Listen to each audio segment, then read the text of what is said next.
Halo Teens, jumpa lagi dalam acara TFC.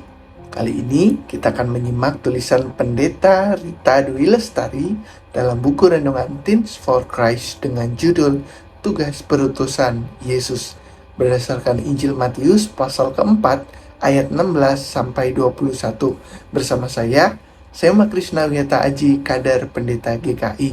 Sebelum kita bersama-sama merenungkan firman Tuhan, mari kita satukan hati kita berdoa. Tuhan, ketika anak-anak-Mu, kami boleh berkumpul pada saat ini dalam channel YouTube YKB untuk kami merenungkan bersama-sama apa yang menjadi firman-Mu. Berkatilah setiap kami, urapilah setiap kami dengan Roh Kudus yang ada dalam hati kami, agar kami mampu mendengarkan, merenungkan, serta melakukan firman-Mu dalam kehidupan kami. Di dalam nama-Mu kami telah berdoa dan memohon. Amin.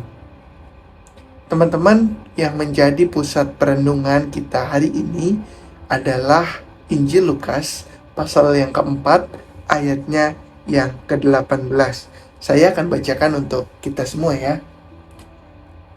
Roh Tuhan ada padaku, karena Ia telah mengurapi aku untuk menyampaikan kabar baik kepada orang-orang miskin. Ia telah mengutus aku untuk memberitakan pembebasan kepada orang-orang tawanan dan penglihatan bagi orang-orang buta, untuk membebaskan orang-orang tertindas. Demikianlah firman Tuhan, berbahagialah setiap kita yang mendengar dan melakukannya.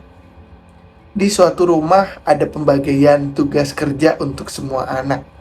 Tentunya kita juga mengalami hal tersebut ya, dibagi tugas oleh adik kita, oleh kakak kita. Nah, tugasnya adalah menjaga kebersihan.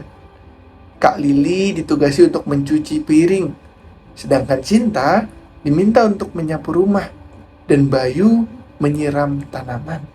Satu kali Mama bertanya kepada Cinta, kenapa kolong meja begitu kotor, kursi tidak terawat? Apakah bagian itu tidak dilap? Apakah bagian itu tidak disapu? Cinta yang ditegur menjadi marah. Cinta berkata, Mama nggak bilang kalau aku juga mesti menyapu bagian kolong meja dan kolong kursi. Cinta menolak untuk bertanggung jawab dan menolak melanjutkan tugasnya yang belum tuntas. Cinta justru mempersoalkan tentang tugas yang diberikan karena gak rinci. Cinta tidak mengerti bahwa menyapu rumah berarti membersihkan seluruh lantai menjadi bersih, baik yang terlihat maupun yang tidak terlihat. Teman-teman, Yesus memahami betul apa yang menjadi tugas dan tanggung jawabnya pada saat itu. Ia menyadari tugas perutusannya. Ia tidak sekedar menjalankan tugas tanpa mengetahui tujuan besarnya. Jika Yesus hanya berorientasi pada tugas, ia akan berkata, yang penting tugas-tugasku sudah selesai. Ya, mengajar, melakukan mukjizat, ya, nggak berubah juga sudah. Nggak perlu Yesus terus-menerus berjuang untuk mati disalibkan. Tapi Yesus tidak demikian. Ia memahami tujuan besar dari tugasnya.